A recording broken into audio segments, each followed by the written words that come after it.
la chaîne qui vous édifie. Mais la monnaie est important.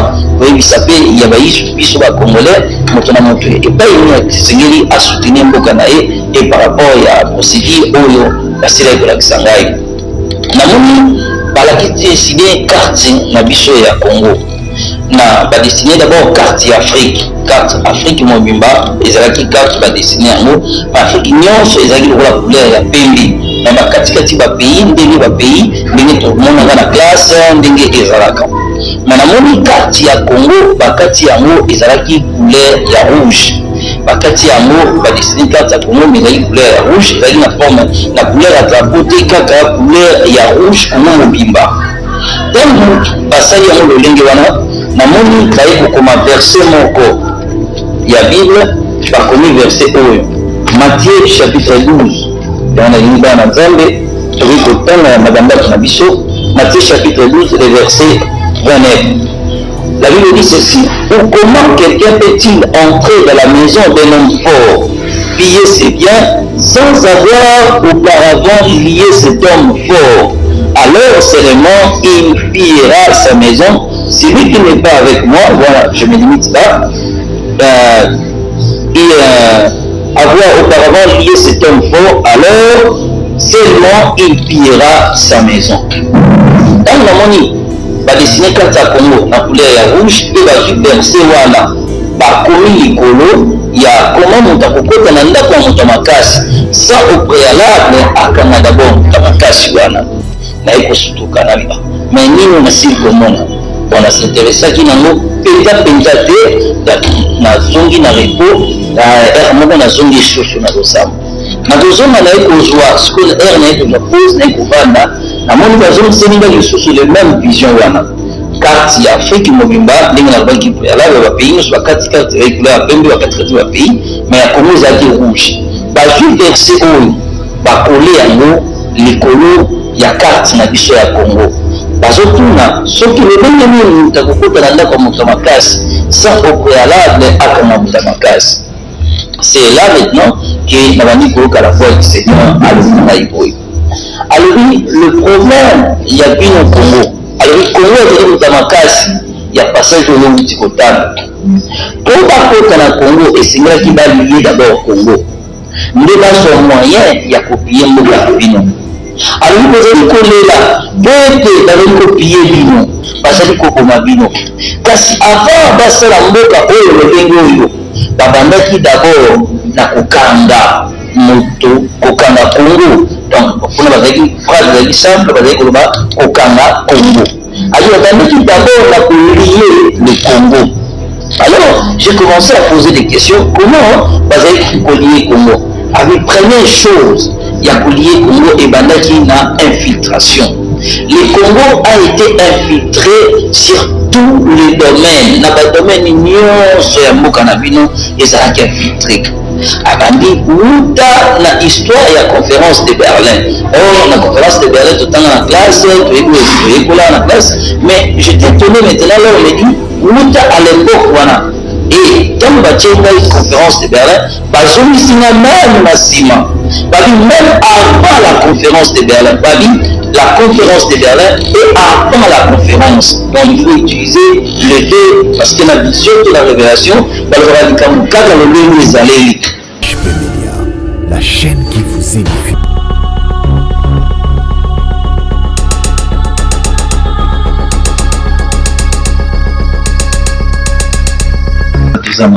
Seigneur Jésus-Christ, nous te disons merci infiniment pour ce précieux que tu nous as accordé, d'aborder la sainte parole de Dieu, car sans la parole, il n'y a pas la vie. Tu as dit qu'ils étaient dans la détresse et tu avais envoyé ta parole et ta parole les guérisse. Que ta parole produit la vie en nous et que nous soyons guidés par ta présence au nom de Jésus. Amen. En tout cas, Limbomba ezali malam, papa. Je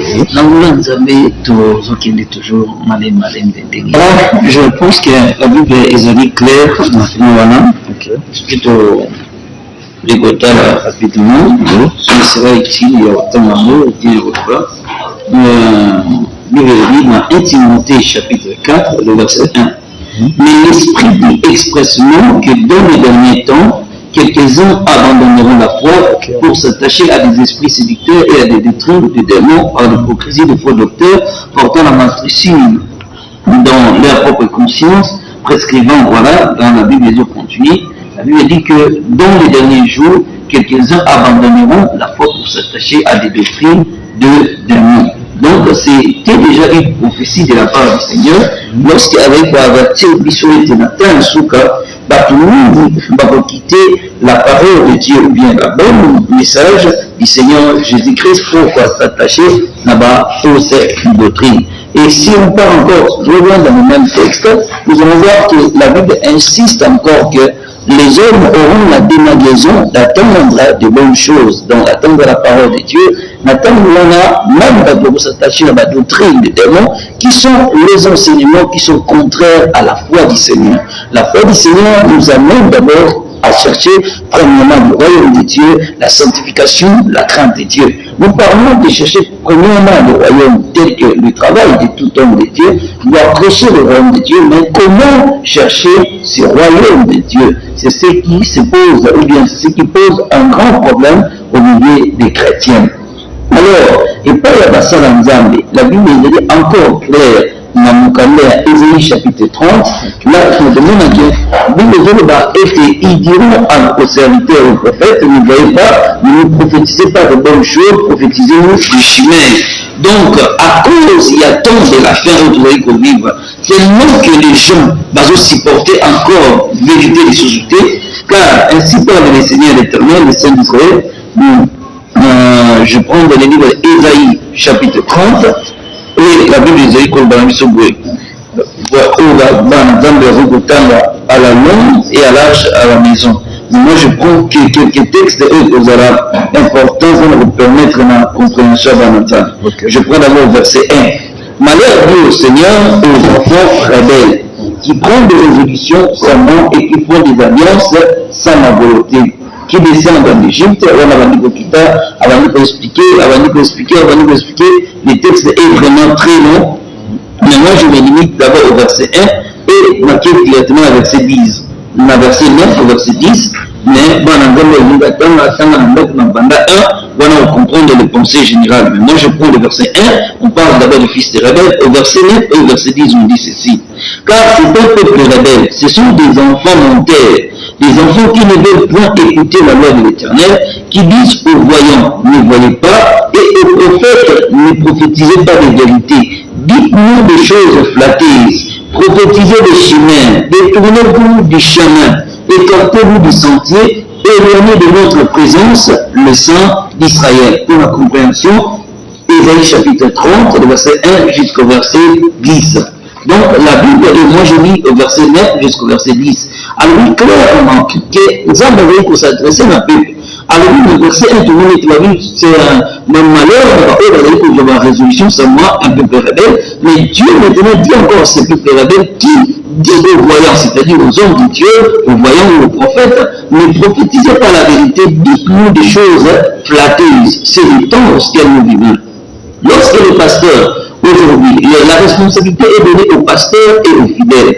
Les pasteurs qui enseignaient la vérité, qui se sont ressentis dans la pression, il y a public, il y a tout le monde pour entourer, parce que majoritairement, c'est la même chose, à cause il y a vie sociale, parce que la vision de la vérité, tout va monter.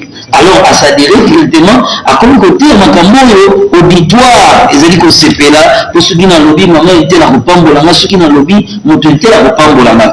Alors, comme il n'y a pas un mauvais trouble, il y a toujours un mauvais chef, la responsabilité revient toujours au pasteur. Avant même d'Andimba, la chose flatteuse, tout a commencé par des hommes de Dieu. L'égarement a commencé par des hommes de Dieu à cause du siècle présent. Comment faire pour tous ces pays sabatou, tout le Makambo, c'est une abattante Yamuki. C'est ça le débit, il y a problème. Et là, le mal maintenant, tu vas mettre comment était, il y a un exemple des années de matériel, ceux qui n'ont pas beaucoup de amen, ceux qui n'ont pas beaucoup de et là, la chute est bannie sur la église. Alors, la responsabilité primitive, peu importe le ministère, et le ministère prophétique, pastoral, doctoral, évangélique, apostolique, nous avons une mission principale dans l'ensemble de montrer d'abord au peuple de Dieu le royaume des cieux. Et comment leur montrer à travers la parole de Dieu, à travers les enseignements, et qu'on caractériser vie avant tout face à l'éternité. Merci beaucoup. Okay. D'abord, dans la bref, la question, je dirais oui. L'ennemi ne cherche pas à faire la pêche à l'église, mais l'ennemi est en train de pécher à l'église. Donc, ici, Azali Kozoa, qu'on péché dans l'église. Ils sont bâtis ici en livré, étaient livrés et qu'on poussait ensemble dans le bleu. Et tout le monde même, parce que l'apôtre Paul nous parle dans le livre des Thessaloniciens, il dit que l'adversaire qui s'élève au-dessus de tout ce qu'on adore et qu'on appelle Dieu entrera à l'église et se proclamera dans les temples de Dieu et il se proclamera lui-même Dieu. Donc c'est la même chose pour ce que nous vivons aujourd'hui. Le problème de Satan, c'était de s'infiltrer Nakati Yamana Nzambe et à s'auto-proclamer le Coran Nzambe. La proclamation, c'est-à-dire qu'on se proclame le Lengedi, qu'on n'a pas apporté évangile naïe. Où vous avez presque la vérité, mais qui n'est pas la vérité. Or, vous avez une vérité, presque la vérité. Le discernement, solo, ils ont qu'on comprend, c'était entre le vrai et le faux. Mais vrai discernement, il y a moins d'entendre, ils ont qu'on comprendre entre le vrai et le presque vrai. Parce que ce qui prétend être presque vrai, en réalité n'est pas vrai. Le vrai est égal à vrai. Le presque n'est pas vrai. Il y a un diable à s'infiltrer, ma casse, azali ko péché, na kati ya lingomba, azali ko péché pa ya bakambi, ba pasteur, azali ko péché pa ya bandini. Donc, notre pasteur, azali ko s'infiltrer dans une génération, ya bateau, azali ko servir dans la fausseté. Et majorité, azali ko servir diable, majoritairement, azali inconscient à un mot. Et minoritairement, la conscience qui est au service Satan et diable. Pourquoi? Parce que la définition dans l'angle, même le témoignage de Pessaga, l'ennemi a dit que tous à la paix nombreux, mais tous les coulées à mille. Donc, on va dire conscient au service Satan, va dire gay. Nous allons dire que nous allons va te bénir. Mais on va dire que ça de la Satan par inconscience, nous allons dire éveiller Koleka. Mais on dans la vérité, alors qu'en réalité, Azali dominé par l'ennemi.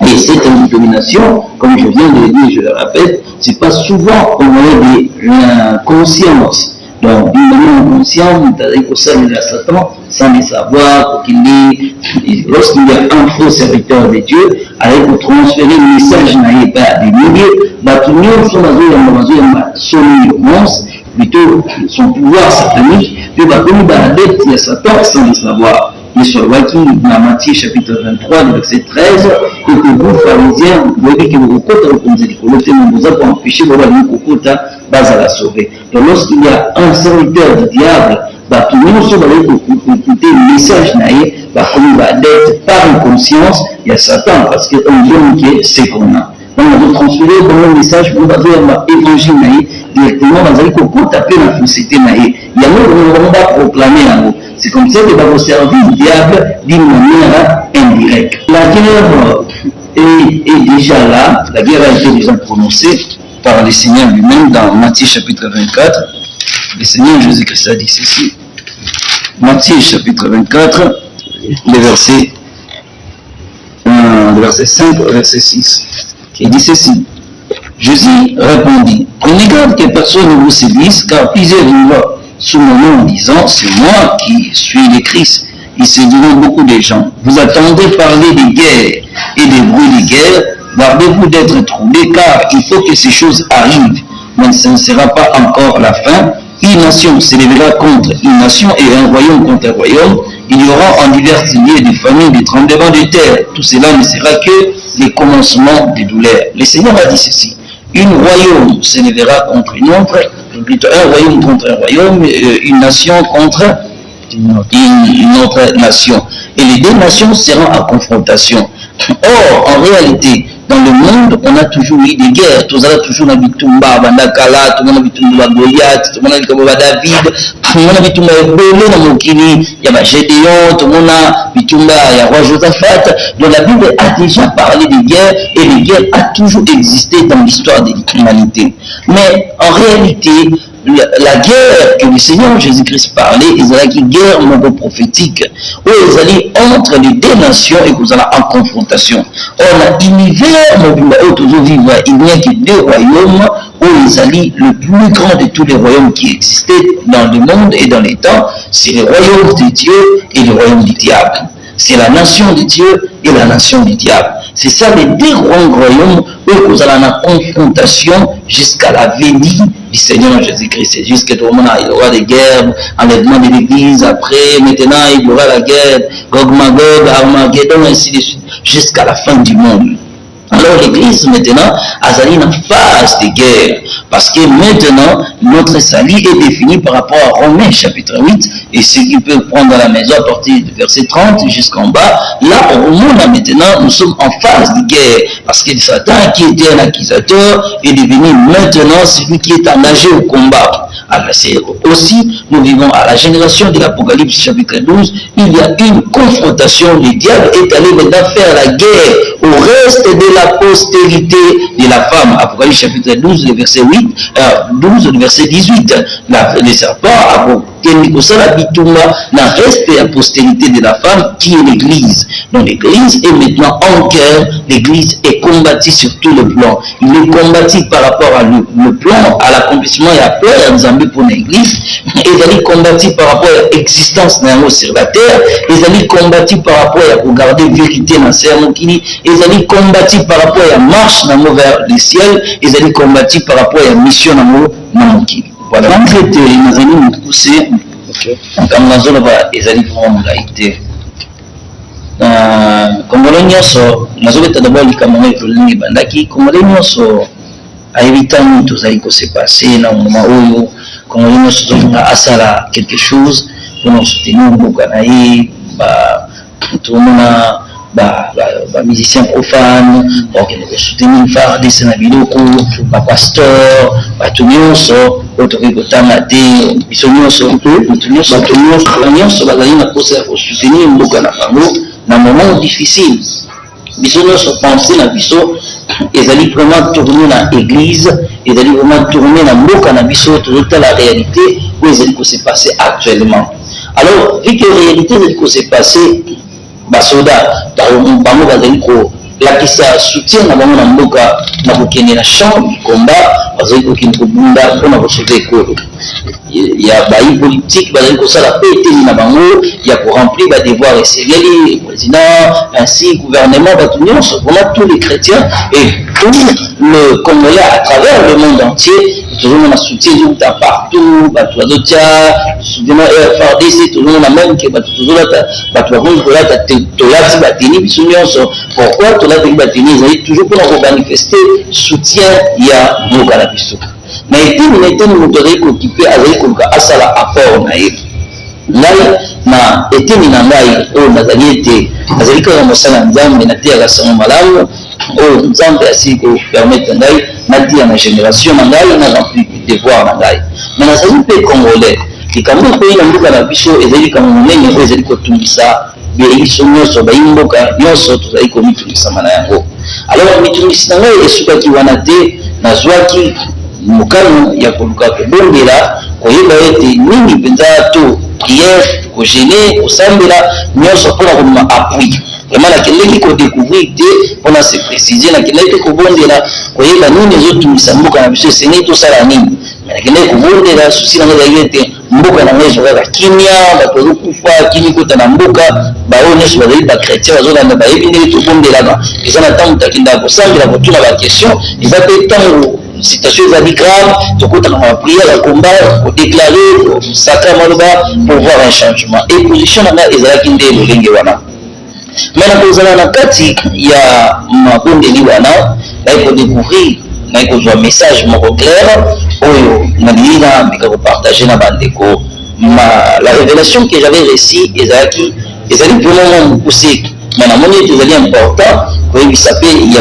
biso bacongolais moto na moto epai esengeli asoutenir mboka na ye et par rapport ya procédure oyo basilaki kolakisa ngai namoni balaki desine carte na biso ya Congo na badesine d'abord carte ya Afrique mobimba ezalaki carte badesine yango Afrique nyonso ezalaki lokola couleur ya pembe na bakatikati bapays ndenge tomonaka na classe ndenge ezalaka mais namoni carte ya Congo bakati yango ezalaki couleur ya rouge bakati yango badesine carte ya Congo mais ezalaki couleur ya rouge ezalaki na forme na couleur ya drapeau te kaka couleur ya rouge Congo mobimba donc basali yango lolenge wana namoni baye kokoma verset moko ya Bible bakomi verset oyo Matthieu chapitre 12 dans les livres de Nzambe tovi kotanga madamba na biso Matthieu chapitre 12 le verset 29. La Bible dit ceci: ou comment quelqu'un peut-il entrer dans la maison d'un homme fort, piller ses biens sans avoir auparavant lié cet homme fort? Alors seulement il pillera sa maison. Celui qui n'est pas avec moi, voilà, je me limite là, avoir auparavant lié cet homme fort, alors seulement il pillera sa maison. Dans la moni, badesine carte ya Congo na couleur ya rouge pe bazwi verset wana bakomi likolo ya comment moto akokota na ndako ya moto makasi sans au préalable akanga d'abord moto makasi wana na ekosutuka na liba mais nini nasili komona wana s'intéressaki nango penza te nazongi na repos na aire moko nazongi lisusu nazosamba nazozonga na ye kozwa sikoyo aire na ye kozwa pose na ye kovanda namoni bazomiselinga lisusu le même vision wana carte ya Afrique mobimba ndenge nalobaki préalable bapays nyonso bakati carte ya couleur ya pembe bakatikati bapays mais ya Congo ezalaki rouge bazwi verset oyo bakole yango likolo ya carte na biso ya Congo bazotuna soki lolenge nini moto akokota na ndako ya moto makasi sans au préalable akanga moto makasi. C'est là maintenant que nabandi koyoka la voix du Seigneur alobi na ngai boye alobi le problème ya bino Congo alobi Congo ezali moto makasi ya passage oyo wuti kotana po bakota na Congo esengelaki balie d'abord Congo nde bazwa moyen ya kopie mboka na bino alobi bazali kolela po ete bazali kopie bino bazali koboma bino kasi avant basala mboka oyo lolenge oyo babandaki d'abord na kokanga moto kokanga Congo donc mpona bazalaki phrase ezalaki simple bazali koloba kokanga Congo alors babandaki d'abord na kolie le Congo. Alors j'ai commencé à poser des questions comment bazalaki kolier Congo avec première chose ya kolier Congo et bandaki na infiltration. Le Congo a été infiltré sur tous les domaines. Dans le domaine nyonso ya mboka na bino ezalaki infiltré. Abandi muta na histoire ya conférence de Berlin. Oh, la conférence de Berlin tout le temps en classe, tout là en classe. Mais j'étais étonné maintenant là on me dit muta à l'époque voilà. Et dans la conférence de Berlin, même massivement. Même avant la conférence de Berlin, la conférence de Berlin et avant la conférence. Donc il faut utiliser les deux parce que la vision de la révélation, donc avant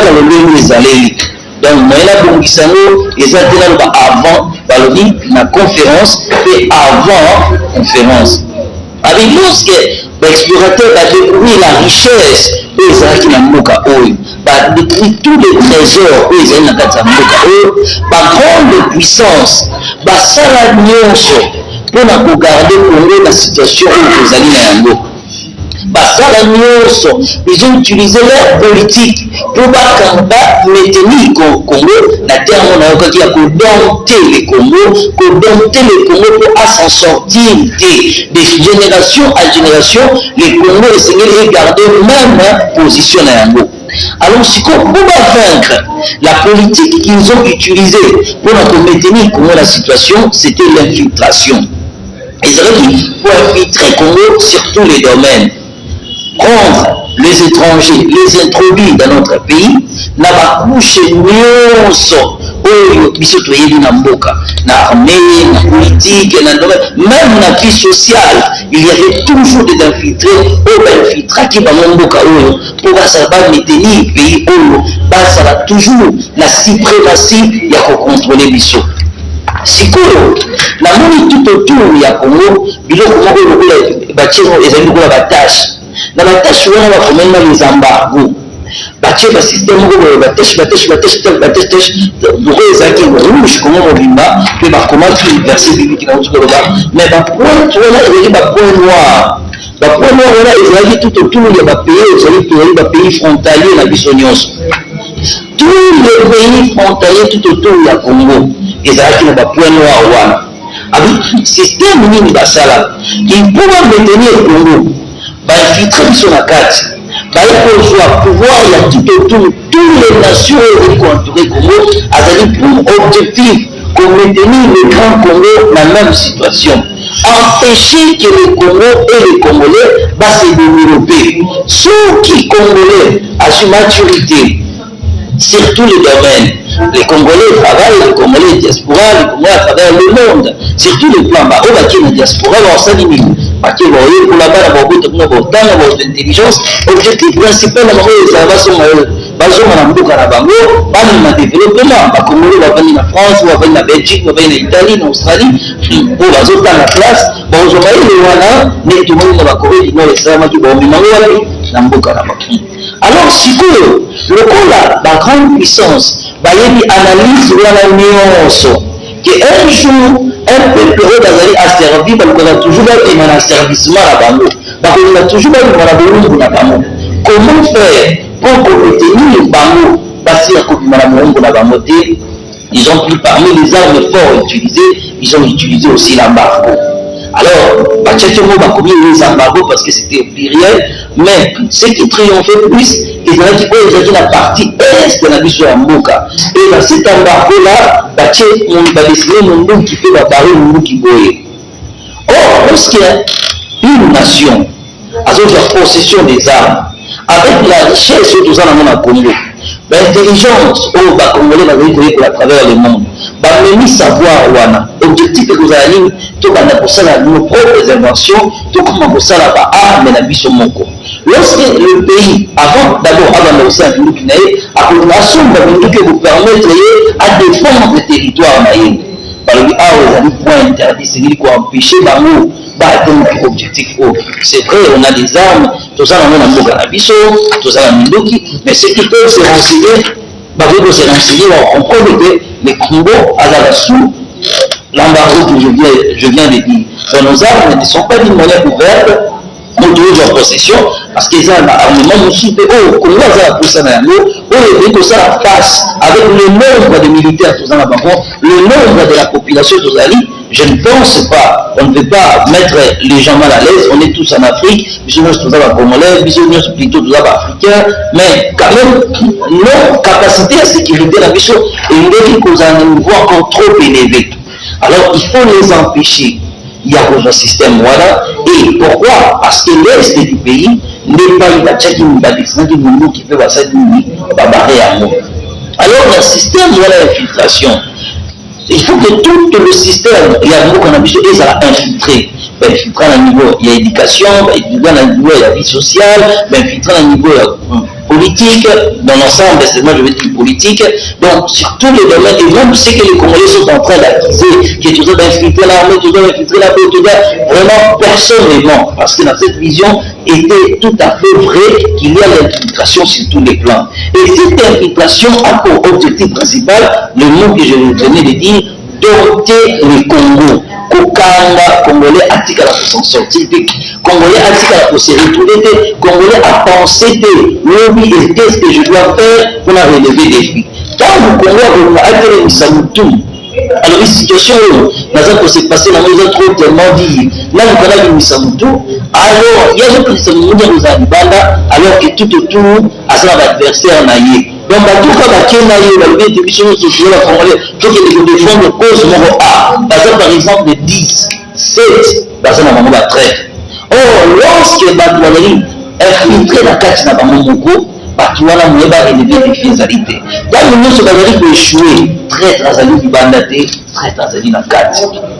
Alors par là on a dit encore, là j'ai donné encore une explication par rapport à la vision, je reviens encore à une partie de la vision, et dans cette vision on dit tout le pays qui entoure le Congo ami azali te na Congo baoyo nyonso bazali koentoure Congo baza na bango baami na biso te. C'est vrai, nous voyons que le politique doit faire leur travail. Mais moi je donne la vision, la révélation était claire. Et que dans tout le monde pour entourer Congo, Amouni à Congo, à Zalité.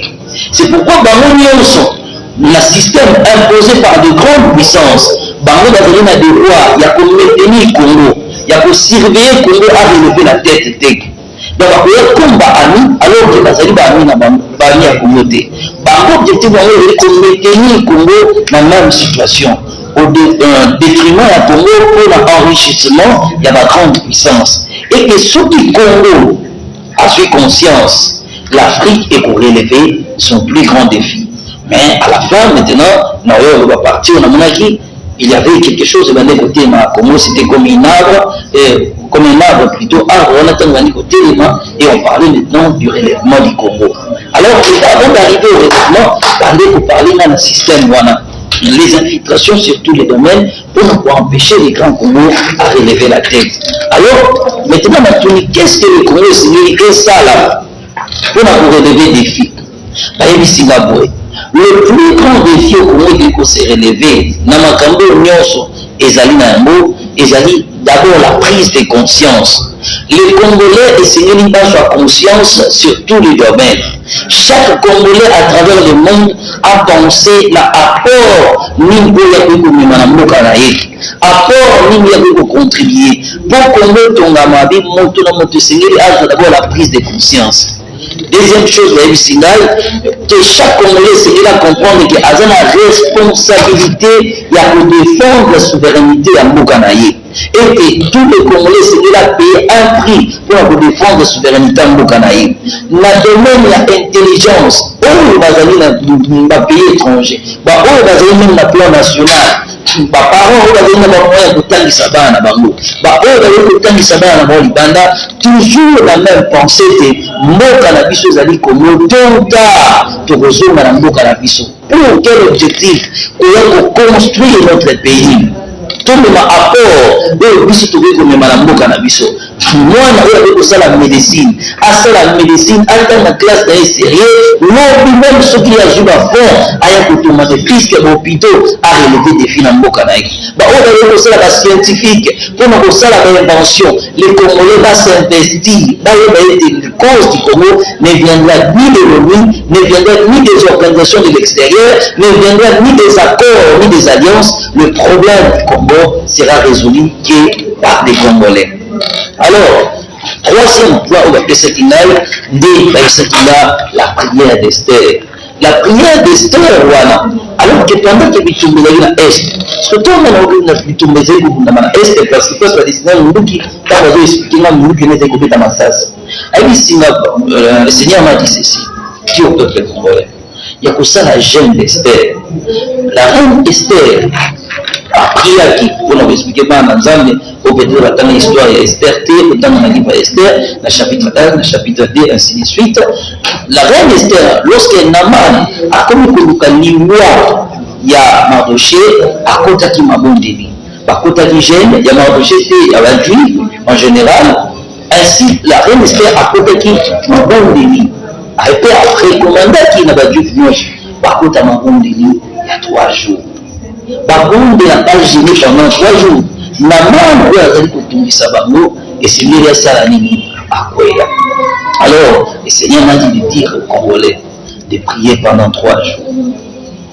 De prier pendant 3 jours. Avant de commencer les 30, on a dit journal les 30, c'est j'ai dit, où il a dit les 29, où il a dit les 28. Donc, du 28 jusqu'au 30, tous les Congolais à travers le monde, à sa gêne, il y a 3 jours. Tout le monde est là pour Naman. Naman, où il a identifié. Oh, les politiciens, l'église va télé, Naman n'a vu sur la Congo, mon tout le cas, où il a du Congo. biso bapasteur tokotanga te na moni kaka oyo batangi kombo oyo femme tolandi gouvernement zoloba eza ye arme zoloba ezali ye. Tous les Congolais abondela pendant 3 jours. Après 3 jours ekozwa ntango mingi te Naman akozala pandi epai Mardoché alingaka azala pandi. Et lorsque bakondamne Naman, liberté yaki. Mais ya biso ezali parmi basignes ya délivrance ya mboka oyo. Voilà, merci un peu de la vision que j'avais, c'est ça. En tout cas, gloire à Dieu. Je pense que c'est ma deuxième fois. Après ça, deuxième fois peut-être dans le message il y a mboka. Deuxième fois où il y a au rendre public. C'est après ça. Nzambe ya pambola chaîne na biso HB Media, Nzambe ya pambola ba coordonnateur ya chaîne et tous les agents ya chaîne na biso HB Media, Nzambe ya pambola chaîne oyo qui est vraiment de poso mingi et to pesiba na Nzambe nyonso mbote à travers le monde bazona na biso balinga contacter biso nous allons plus 243 82 26 82 371 plus 243 82 26 82 371 wana oyo ezali bacoordonné na biso église biso ezali na église sacré chapelle de Dieu ezali na commune ya Matete na quartier Kinzazi numéro 4D awa na ville ya Kinshasa. Voilà. Merci Seigneur Jésus-Christ, merci pour ce moment important autour de l'église. Yerosola makambo yo sepela kete biso batamokili toyeba tikete tonga bomo ina biso ba congolais epesa conscience na biso nzambe tozala mboka mosusu te kala mboka oyo ata tokeiwa ata kongola kini ata kena mikili mobimba ata ngete kuna kovanda kuna ata kongola poti kuna makila ya Kongo ezali kuna bisete tozali ba congolais likambo ya Kongo etali biso nyonso nzambe awa biso nyonso tozali kompete kimia kota na mboka tozali na Kinshasa kasi ezali na oyo bazali na este bazangi kimia bazali kokima epai oyo balingaki ntana mosusu balia bazangi esika ya kolala nzambe pesa kimia na mboka oyo basakoli nyonso ya kala baloba mpona mboka oyo Kongo ata basali bolinge nini mboka oyo ezali eloko ya biso mboka oyo Kongo tobengaka eloko ya makasi moto akokweyisa yango te makila na Yesu couvrir mboka oyo sunga gouvernement na biso sunga baautorité nyonso pesa conscience na biso peuple ete biso nyonso tosangana na armée tosangana na politique tosangana na bato nyonso to défendre territoire na biso po tozali mboka na biso tozali na mboka mosusu te tokotika yango na bapaya te. Amen. HB Media, la chaîne qui vous édifie.